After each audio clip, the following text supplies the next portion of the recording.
Welcome back everyone to Genshin Interact. We'll be taking a look at the first half of the 4.3 banners today. First, looking into Ayaka as she gets another rerun, and then on the other side is Navia's first run on a banner. Let's go through both of these banners and see whether or not they are a good pulling option for you. If you do enjoy the video, please go ahead and like and subscribe and check out the rest of the channel for other videos you may be interested in. We also do have a Discord you can join where our members talk with each other and can even talk with us. The Cryo Queen and the upcoming possible Geo Queen are coming soon, but are they for you? So the first character we're going to be talking about in today's To Pull or Not to Pull is Ayaka, and you know, she's been all the way back since the introduction of 2.0 in Inazuma, and she's kind of been our fabled cryo DPS ever since then. Now, looking at her team function and where she kind of fits on a team, obviously she is an on-field heavy cryo DPS. She's going to be the main driver of your team dealing cryo damage, so usually people like to put her in a lot of melt teams, you know, some freeze teams especially, and we'll talk a little bit about that more in some questions later on in the video. But looking more specifically at what her kit has to offer, Vixen, what can you tell us about?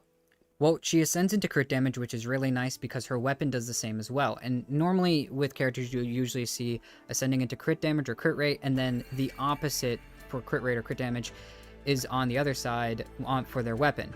But here we see doubling into crit damage, and once again, this is just another reason why, like you said a second ago, people love to go so heavily into freeze teams, because usually you're running Blizzard Slayer, the 4-piece, which gives you a huge amount of crit rate when you're hitting enemies that are frozen. And so you don't really have to focus too much on the crit damage and crit rate on your substats. You can kind of go both into it very little bit and still have a very high amount on both ends because of how well just everything else in your account should probably work with it.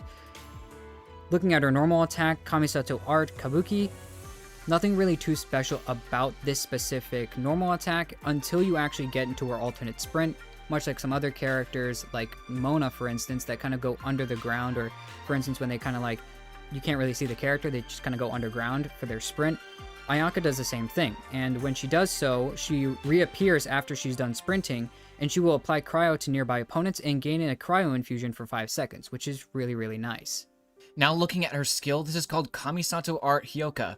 Basically, Ayaka will summon Blooming Ice to launch nearby opponents, dealing AoE cryo damage.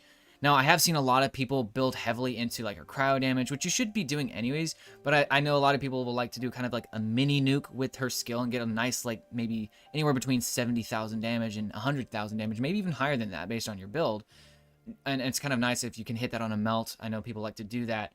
But it's definitely a nice addition of extra damage, but also it's really essential for her energy needs. I know that's one thing with Ayaka is she has a high energy cost from what I know of, and her burst, which we'll talk about here in just a few seconds, is a big part of her kit. So this skill is definitely going to be helpful for a little touch of extra damage, cryo application, and energy for Ayaka. Anyways, looking at that burst though, Vixen, what can you share with us? Well, the burst is going to summon forth a snowstorm with flawless poise, and it unleashes a Frostflake Seki no To that moves forward continuously. With this burst that you're going to be throwing out, or the snowstorm, it's going to be basically these huge cryo winds that are going to be repeatedly slashing at enemies that it's going to be in front of Ayaka, dealing cryo damage. The snowstorm then explodes at the end, and after its duration finally ends, it deals AoE cryo damage to a bunch of opponents nearby. So a very nice point. It's a lot of cryo application, and it does a really big number of damage, and which is why it's a big part of her kit. And usually you'll use your burst, use maybe your skill or whatever to maybe get some energy, and then you'll go right into sprinting or dashing to then get your infusion and go in, and that's usually how she works. But besides looking at basically our cryo queen, we're now taking a look at what could possibly be our Geo queen. Now, this could dethrone, and you know, I am going to say this, she could dethrone Noelle as the Geo Queen. Now, the whole point here is that Navia has really some cool things about her kit that she kind of brings to the table. So let's take a look. Her team function is also going to be an on-field DPS. Obviously, she's going to be using Geo, and we'll see some infusions and some ways that she can actually do really well with this, and some kind of quirks that she has in her kit that are different to help her do so. Looking a little bit more into her playstyle, we do see that she does ascend into crit damage, which is very nice, especially as a main DPS driver in your team, just so she's dealing a lot more damage. But looking at her normal attack, it's called Blunt Refusal, and this isn't really anything special, but her skill and her burst is where things really start to come into play, and even some of her passives, which we might mention as well. Looking at the skill is called Ceremonial Crystal Shot. You have 2 initial uses of this skill, so make sure that you guys are keeping in mind of that. The skill states that when a character in the party obtains an elemental shard created from the crystallized reaction, Navia will gain 1 crystal shrapnel charge. Navia can hold up to 6 of these types of charges at one time. Each time you get a crystal shrapnel, the duration of the crystal shrapnel charges that you have will be reset. When she fires, Navia will consume all crystal shrapnel charges and open her elegant yet lethal Gunbrella, firing multiple Rosula charge shots that can penetrate opponents, dealing geo damage to opponents that are hit. When 0, 1, 2, 3 or more charges of crystal shrapnel are consumed, 5, 7, 9, or 11 Rosula shard shots will be fired respectively. The more Rosula shard shots that strike a single opponent, the greater the damage dealt to that specific opponent. When all 11 Rosula shard shots strike, 200% of the original damage is dealt. In addition, when more than 3 charges of crystal shrapnel are consumed, every charge consumed beyond those original 3 will increase the damage dealt by this Gunbrella by an additional 15% for each charge. This also does have a hold version for this skill, and when you do so, you're going to be entering some sort of aiming mode, and it will continually collect elemental shards created by the crystallized reactions that you have. When released, you'll be firing Rosula shard shots with the same effect when you use the tap version. She does have an Archie as well, considering she is going to be a Fontaine character, and she's going to be using Uzia. Periodically, when Navia fires her Gunbrella or uses her skill, a Surging Blade will be summoned, dealing Uzia-aligned geo damage. Now looking at her burst, this is called As the Sunlit Sky Singing Salute. It's a lot of alliteration right there. On the orders of the president of the Spina di Rosula, call for a magnificent Rosula Dorata salute. Now this will unleash a massive cannon bombardment on opponents in front of Navia, dealing AoE geo damage and providing cannon fire support for a duration after you use the burst, periodically dealing geo damage to nearby opponents. Now when the cannon attack hits opponents, Navia will gain 1 charge of crystal shrapnel. This effect can be triggered up to once every 2.4 seconds. Now we're going to be looking at the weapon banner, and obviously we're going to be looking at Ayaka and Navia's 2 weapons. And the first weapon is Ayaka's weapon at Mistsplitter Reforged. This has a main stat of 44.1% crit damage at level 90, and obviously, like normal, the abilities will be restated at Refinement 1. You'll be gaining a 12% elemental damage bonus for all elements and receive the Might of the Mistsplitter's emblem.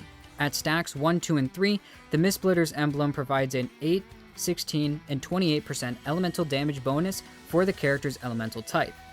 The character will obtain 1 stack of Mistsplitter's emblem in each of the following scenarios. Normal attacks deal elemental damage, and the stack lasts 5 seconds. Casting an elemental burst, those stacks last 10 seconds, and when your energy is less than 100%, you'll be getting a stack, but stacks disappear when your energy becomes full. Each stack's duration is calculated independently, so keep that in mind. Looking at some best characters for this, everyone already knows a lot about Mistsplitter Reforged, and obviously, considering it is personally going to be Ayaka's weapon, obviously it's going to be the best for her, but most DPS sword users are going to love this weapon. Even if you're just in general, most of what this weapon can do is already going to be extremely, really good for you, especially if they're on field, considering your normal attacks deal damage can give you stacks to give you more elemental damage bonus. You're getting a straight 12% elemental damage bonus at the beginning anyways. You'll be worrying about the burst as well and whatnot. It seems like all of these are just going to be great ways for most characters, especially DPSs, once again, to really get a lot of damage out of this. But do keep in mind, this does have a very high base attack, so if you are going to be putting it on certain characters, make sure that they're going to be attack proficient first and foremost, so that their damage is going to be scaling very well. Yeah, I think that's a very great point you bring up there about that weapon. Basically, it seems to be good for anyone except for maybe perhaps a physical user like Jean per se, and maybe even arguments made for Kaya on a physical route, because yeah, it really is just great for anyone in that sense. But moving on, we're going to be talking about Navia's weapon, and this is simply just called Verdict. This is going to have a main stat of 22.1% crit rate at level 90, and the ability states that it will just flat out increase your attack by 20%, so that's a nice little boost right there. And then when characters in your party obtain elemental shards from crystallized reactions, the equipping character of this weapon will gain 1 seal, increasing elemental skill damage by 18%. Now this seal will last for 15 seconds, and the equipper may have up to 2 seals at one time. All of the equipper's seals will disappear 0.2 seconds after their elemental skill deals damage. Now, obviously, some of the best characters for this, Navia is going to heavily, love this weapon as her damage and her skill seems very high, especially like when you use her on field, you're using that skill to get that infusion of Geo with her. So it's a pretty heavy part of her kit and has very decent damage in and of itself. So this weapon's obviously helping that out a lot. But even aside from Navia, characters like Ito, Noelle, and maybe even non-Geo characters that just really do a lot of damage with their skill, maybe even a Beto skill with a parry, that can deal a lot of damage, especially on an aggravate hit. So I could even see that working there in a very niche scenario if you wanted to. There's a lot of things I think you could do with Claymore characters with this weapon, and it'll be fun to see what kind of skill damage hits we can get on all of our previous Claymore using characters. Moving on from that, we're now going to move into the part of the video which is our summary and a lot of the different polling options, and really the main reason we make these kinds of videos. We make these videos for you guys to really answer the question, should you or should you not pull? So Vixen, what can you start us out with? The first question we have is, do you need either character on your account, and what elements or roles is your account in need of? Normally we have these two questions separated, but we've kind of put them together since they usually have very similar answers. Ayaka, looking at her first, she's a heavy cryo applier, so that should be really first and foremost when you're looking at what element is your account really in need of. She's very good at cryo application and very good for Blizzard Strayer if you're trying to go on that route. She's good for Blizzard Strayer, mainly just because of that crit rate increase we were talking about earlier. She's great for the Spiral Abyss, and just in general, she can just absolutely clear a lot of things, especially probably with some stuff coming up, maybe some buffs from some other characters.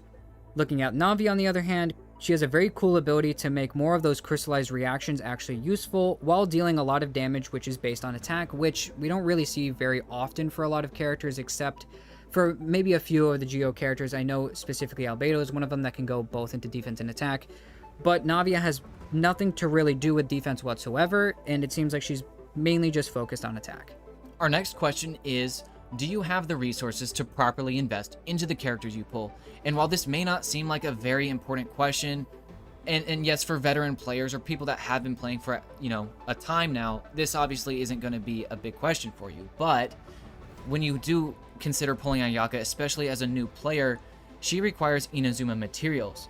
Now, Inazuma is a story-locked area, so that as a new player, once again, is something to keep in mind.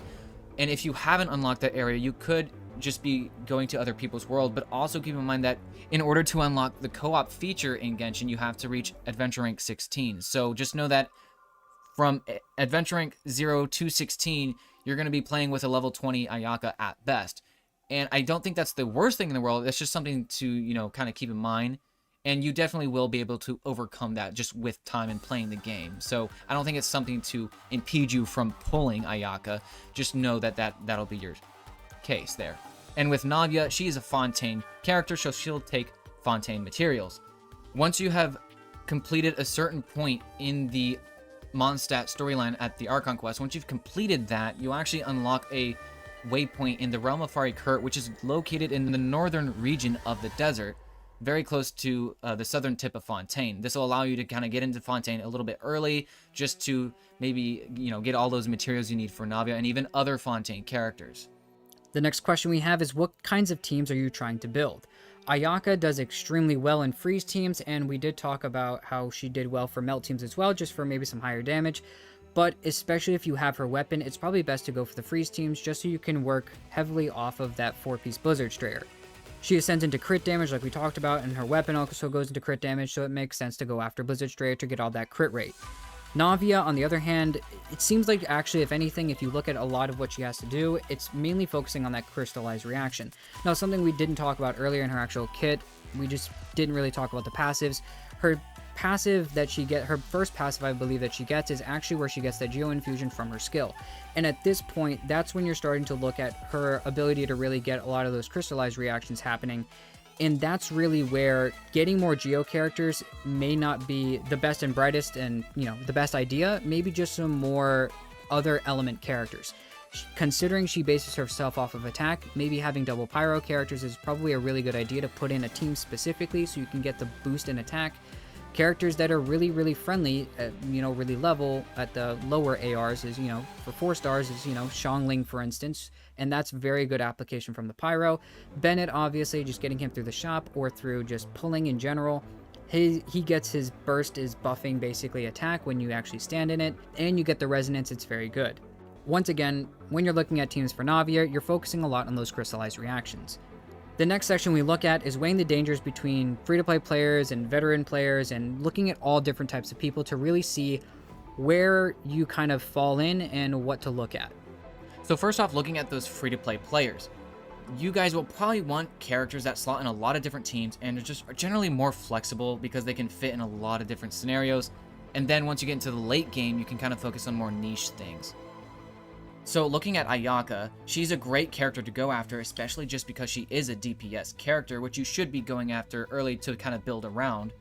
Just make sure that you are getting through the story to get to Inazuma. That way you can actually upgrade her to, you know, the max potential and be getting the best out of her. Or once again, you can get to AR-16 to unlock co-op and just farm it from other people's world with their permission.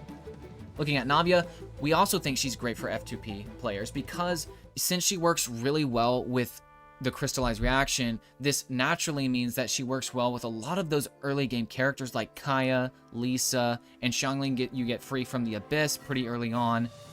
And that's already a full team, not to mention Bennett and many other 4-stars. So she's going to be pretty easy to build around and naturally have a lot of buffs without really thinking about it. So getting her early in the game, even as a newer player, is definitely like you're going to be doing great and you're going to have a lot of fun, honestly. Looking at veteran players and veteran free-to-play players, you should already have a decent lineup at this point, really looking at 2 4-person teams that are already pretty solid, and now you can kind of look at some extra teams and extra characters. If you don't have a cryo DPS, Ayaka's probably the best to go after right now, and if you say, well, I already have Ganyu, it might be best to skip, because Ganyu's another very, very good cryo DPS. But when talking about Wriothesley, if you have him built, for me, for instance, if you already have Wriothesley built for Melt, it is still very viable to go after Ayaka, to go for a freeze team, just because she fits better normally in that scenario, whereas Wriothesley kind of normally fits better in a Melt team. Now, you can obviously work both ways and you can switch them, but you don't really want to go into the whole point of getting a character that you already have filled in an area already. So that's basically what you're looking at here. Navia is a great addition in general, just because since the Abyss is going to be changing in the next little while, it'll probably be bending to giving different buffs to crystallized reactions and different teams in the future. And just in general, she seems to be like a really, really great and fun addition to really any account, just because of that crystallize and really making use of it. And so it makes it a lot more fun for the game to have a new quirk that a character can have. Lastly, if you are a high spender or a whale, maybe looking into what constellations can benefit you the most will probably be your best bet. Usually we like to talk about the 1st, 2nd, and 4th constellations, because if you're going for the 6th constellation, then obviously you're going to have the full package. So we'll kind of leave that out for now. But when looking at Ayaka, we've actually come to the conclusion that her 4th constellation is pretty much her best in slot for any scenario. The reason we say this is because not only is this decreasing enemies' defense from her burst, that's what her Constellation 4 does, and so that's going to increase her own damage, but that's also going to increase your entire team's damage because you're lowering the defense on the enemy. So it's just a team-wide buff that is just, and it's very high too. I mean, we're talking like 30%, and so once again, it's just one of her best constellations in our opinion. When looking at Navia, once again, 4th constellation is kind of what we're settling on, and it's a very similar reason, and it's that dread of 20% of that geo resistance, and that's gonna really just greatly help Navia's damage. Yes, it is geo resistance, so it's not gonna be helping your other team members' damage unless they are geo. Now maybe you're using Albedo or you want Zhongli as a shielder, something like that, then you are increasing their damage too. So that is something to think about, and it's really why we just come to the conclusion that her 4th constellation is her best as well. The last question we look at is, do you need the weapons? Looking at Mistsplitter Reforged, it can be used on so many different characters, and honestly, if you talk to a lot of different players that play the game at this point, many of them are going to say that it's a great weapon, and in general it can be used on so many different people. So it's a very good weapon to go after, and especially great to go after if you have Ayaka. But that is not to say that this weapon banner is necessary to go on. Weapon banners in general aren't really necessary ever to really go on. The game gives us enough 4-stars either through the battle pass or just in general through wishing and free-to-plays that we get the ability of just getting through time are really good anyways. but that's not to say necessarily that the weapon's bad or, necessary to go after or not, but the weapon's pretty good either way. Looking at Verdict, only Navia, Ito, and Noelle could really use this weapon, so if you really want it for them, then go for it, especially if you have Navia. Obviously, I would say if you have the ability to and the wishes and you're not looking for anybody else in the future, going after this weapon wouldn't really be that bad, and if you lose getting this weapon, getting Mistsplitter Reforged isn't really a bad weapon to go after either, or to lose to. But this weapon isn't necessary for most accounts. Without these characters that I've already stated, Navia, Ito, and Noelle, if they're not well built, it's really not that necessary to go after, so it's best to maybe just stay away from it if you don't have them well built. We hope that this video could help you decide on whether these characters or weapons coming up on the next banner are for you. As always, if you have any suggestions that may help other players, go ahead and let us know in the comments. Thank you again for watching the video, and we'll see you in the next one.